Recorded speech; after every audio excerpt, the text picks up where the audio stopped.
First thing, go to your deck screen. Take out all... holy crap.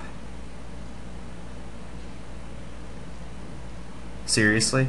Hello everybody, this is Dragoon1140 here bringing you the next Elements tutorial. This time we are covering Aether. Probably the most requested element out of any of the bunch, besides fire, but then I'll get to that later. I pronounce it Aether. A lot of people criticize me for that, but that's just the way I pronounce it. Can't really help it. Alright, first off, remove all of the other cards from the deck. Then you remove the remaining of the Aether cards except for Dimensional Shield. This includes the dragon. Next, take out the mutation. Go to the bazaar and sell all of those cards out. Go to time and buy 6 scarabs. The deck we're going to be making is called a Scarab Fractal, and I'll explain more about why this is so fun and powerful. Once you buy those 6, though, go to Aether and buy 2 fractals. Put them both in the deck, all the cards. Once you get those both in the deck, take out the remainder of the entropy cards. Go off and sell all of them. Go to Aether and buy 2 more fractals. Put those 2 fractals in your deck and take out the parallel universe and 1 lightning. Sell both of those and buy 8, I believe, time pillars. Or time factories if you want to get technical. Put all 8 time pillars in your deck. Once you have those all in, take out 4 of your sparks, 3 lightnings, and take out an additional Aether pillar. Yes. Sell all of that. Go to Aether and buy 2 dimensional shields. Put the 2 dimensional shields in your deck, of course. Take out 1 scarab and 1 Aether pillar. Better yet, just leave all the scarabs in and take out 2 Aether pillars. I don't know what I was thinking. Anyway, this is our basic deck. Now, you may be wondering, what is Scarab? No. Scarab is a swarm creature, and it's the only swarm creature in the game at the moment. What that means is that it comes into play at 2/1 if you only play 1 Scarab.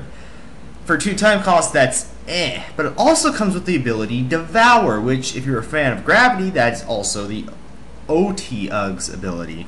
Excuse my pronunciation of it. Anyway, it can devour, but it only comes out at 2/1, which is not good, because you can't devour anything except for a spark, which would be impossible. Anyway, its strength lies in numbers. If you play all 6 scarabs, they come out at 2/1, or 2/6, my apologies. 6 hit points means it can eat most creatures in the game. However, we're using a card called Fractal. What Fractal does is it takes any target creature out in the field that can be targeted. So, you can target your opponent's creature, you can target your creatures, but you want to target Scarab. And what Fractal does is it fills your entire hand with Scarabs, if you target Scarab. And you can play all the Scarabs, and they come out super powerful, and they're unstoppable, and it's amazing. Dimensional Shield is purely a stall card. It shifts you out of phase for 3 turns, according to the card. What that means is that anything in the game that doesn't have momentum can't kill you.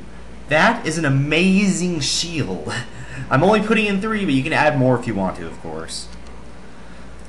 Also, folks, make sure you have a gravity mark. Kind of needed to fuel the Scarab's Devour ability.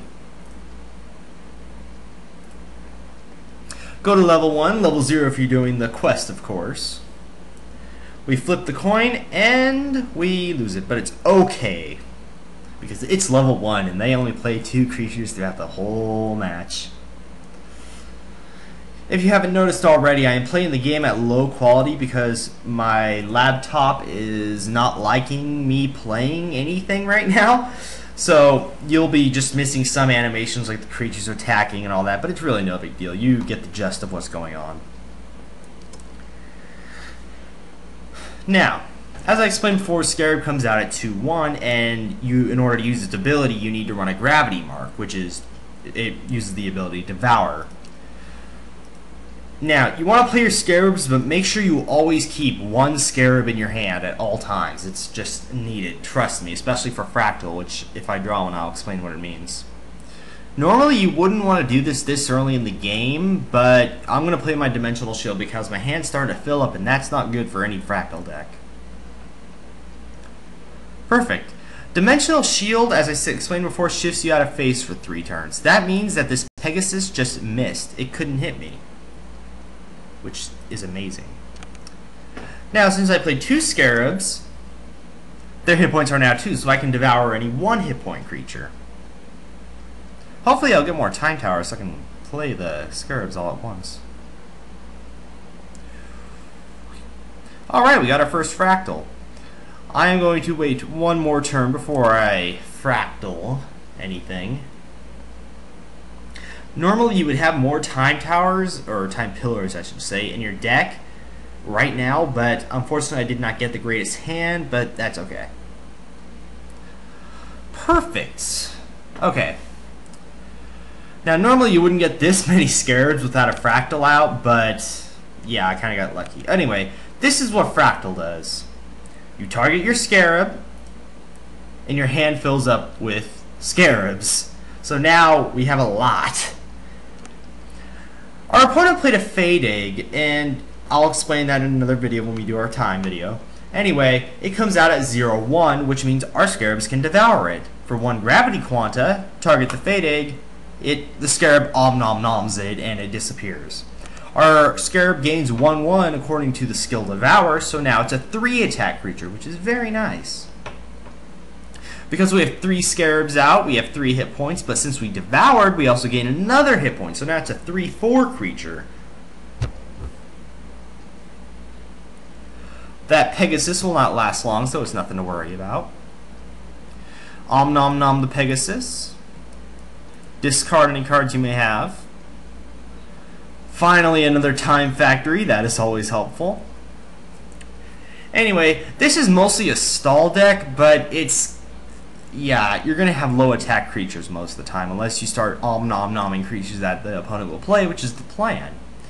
So if your opponent plays stuff like Photons, it can be killed pretty quickly. Devour the Photon, and you can see now, this is just crazy how powerful we are. I mean, we have an 8 defense devouring creature, which is awesome, because not a lot of creatures have more than 8 hit points. In fact, some dragons don't even have more than 8 hit points, so that's quite nice. I'm just going to play my Dimensional Shields just to get them out of the way. At this point, we're just dealing damage till it ends. Normally, matches do not last this long, but again, it just happens. Now, our opponent played 2 weak creatures, which is the strength of this deck. Now, see, we're just going to be om-nom-nomming the Deja Vu, the Skeleton, and it's basically all dead, and we just gain more and more attack as he plays more and more creatures. And because there's so many Scarabs, that means they have so many hit points, so it's very hard to get rid of them.